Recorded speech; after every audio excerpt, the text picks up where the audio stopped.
আমি সেদ্ধ বসিয়ে দিয়েছি, এটা সেদ্ধ হতে থাক।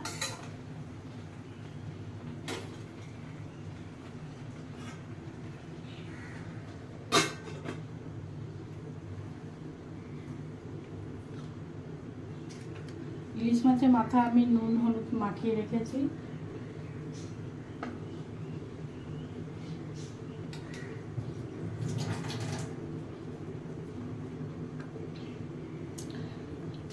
আমি কচুর শাকে আমি জিরের গুঁড়ো দিই, আর কিছু দিই না। কাঁচা লঙ্কা,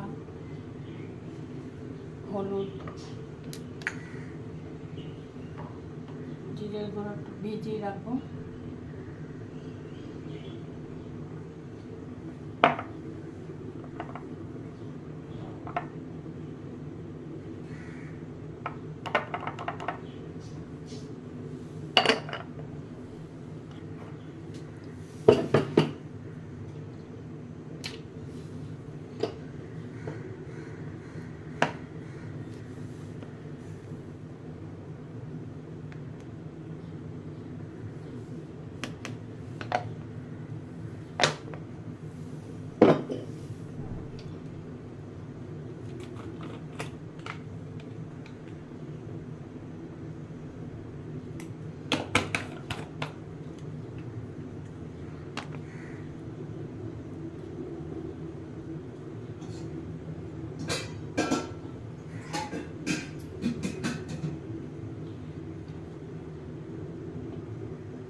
একটু হলুদ, জিরের গুঁড়ো আর লঙ্কার গুঁড়ো একটু জলে ভিজিয়ে রাখলাম। কচুর শাকটা সেদ্ধ হতে অনেক সময় লাগে, তো সময় হতে থাকুক।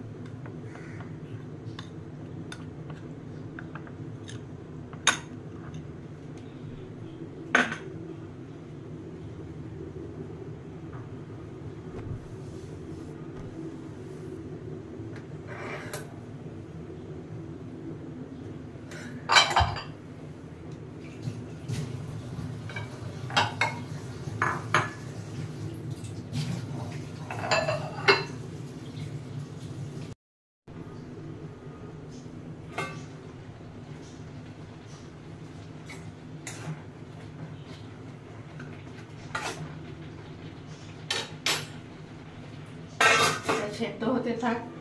কচুর শাক রান্না করলে আমার মার কথা মনে পড়ে। আমার মা খুব সুন্দর কচুর শাক রান্না করতে পারতো, আর কচুর শাক আমার ঘরে আসলে আমি মার কাছে দিয়ে আসতাম, মা কেটে দিত। সে মার কথা মনে পড়ে। মোচা রান্না করলে মার কথা মনে পড়ে, মা ওইরকম মোচা কেটে দিত আমাকে। আমার বাপের বাড়ি আমার এখান থেকে 2-3 মিনিট লাগবে। আমি বাপের বাড়ির কাছেই ফ্ল্যাটটা কিনেছি। আমার শ্বশুর বাড়ি হচ্ছে মেদিনীপুর, ওখানে আমার জায়গা বাড়ি ঘর দুয়ার আছে। এখানে যেহেতু আমার স্বামী চাকরি করে, যার জন্য আমার এখানেই থাকতে হয়।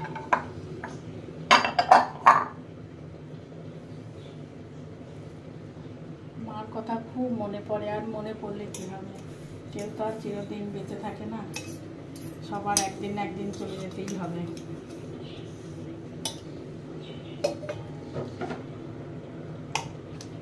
আমার মা যখন মারা গেল তখন আমি আমার মাকে দেখতে পাইনি, তখন আমি ব্যাঙ্গালোরে ছিলাম। আমি যখন ব্যাঙ্গালোরে যাই তখন মাকে আমি, যখন আমার মেয়ে চাকরি পেয়েছিল ব্যাঙ্গালোরে, তখন আমার ব্যাঙ্গালোরে মেয়ের সাথে থাকতে হতো। তখন যেতাম, যখন যেতাম মাকে আগের দিন প্রণাম করে যেতাম। মা বলতো যে ফোন করবি, ভিডিও কল করবি, ভালোভাবে যাবি, এগুলো বলতো। এইবার লাস্ট আমি যখন মানে ডিসেম্বরে শেষের দিকে হয়তো আমি যখন যাব, তখন মাকে প্রণাম করে এসেছিলাম। মা তখন আর কিছু বলেনি আমাকে, তা খালি মা বলছিল যে ফোন করবি, একটাই বলেছিল, আর কিছু বলেনি। আমি চলে যাওয়ার পরে মা তখন খুব কেঁদেছিল। তা আমার দিদি বলছে তুমি কাঁদছো কেন? সেটা আমি পরে জানতে পারলাম, দিদি আমাকে পরে বললো। মা বললো যে ও আমার এই পাপিয়ার সাথে আমার আর কোনোদিন দেখা হবে না। মা মনে হয় বুঝতে পেরে গেছিলো যে আর বেশি দিন বাঁচবে না। তারপরে জানুয়ারি ফেব্রুয়ারি ডিসেম্বরে মানে শেষের দিকে আমি ব্যাঙ্গালোরে গেলাম। জানুয়ারি 14 তারিখে মা মারা গেল। তখন আমি ব্যাঙ্গালোরেই ছিলাম। কি অদ্ভুত, যেদিন মা মারা গেল সেদিন আমার হাজব্যান্ড ভোরবেলার দিকে স্বপ্ন দেখলো, যেরকম আমার ভাই বলছে যে এরকম আমার মা নেই, মারা গেছে। সেটা আমার হাজব্যান্ড স্বপ্ন দেখেছে ভোরের দিকে। তা আমার হাজব্যান্ডের তখন খুব খারাপ লাগছে। তখন আমার হাজব্যান্ড আর আমি এমনি মানে যখন ব্যাঙ্গালোরে চলে এসেছিলাম তখন খুব মানে মনটা খারাপ লাগতো, ফোন করতাম। আমার মা লাস্টের দিকে মানে খেতেও না, মানে খেতে চাইতো না, কেউ খাওয়াতে পারতো না, একমাত্র আমি ছাড়া। আমি দুপুরবেলা রাত্রিবেলা দুবেলা আমি যে জোর করে করে খাইয়ে দিয়ে আসতাম। এখন আমি চলে এসেছি, খাওয়া দাওয়া কেউ পাচ্ছে না খাওয়াতে, আর আমাকে কেউ ফোন করে বলেও নি যে না খাচ্ছে না, সবাই বলতো হ্যাঁ খাচ্ছে। তারপরে যাই হোক, আমি এরকম মনটা আমার খুব খারাপ লাগতো। তখন আমার হাজব্যান্ড ফোন করেছে আমার ভাইকে যে এরকম কীরকম আছে। তখন আমার মা বেঁচে ছিল। তখন আমার ভাই বললো না ভালো আছে, তো যেরকম থাকার ওরকমই আছে। তা আমার হাজব্যান্ড আর কিছু বলেনি।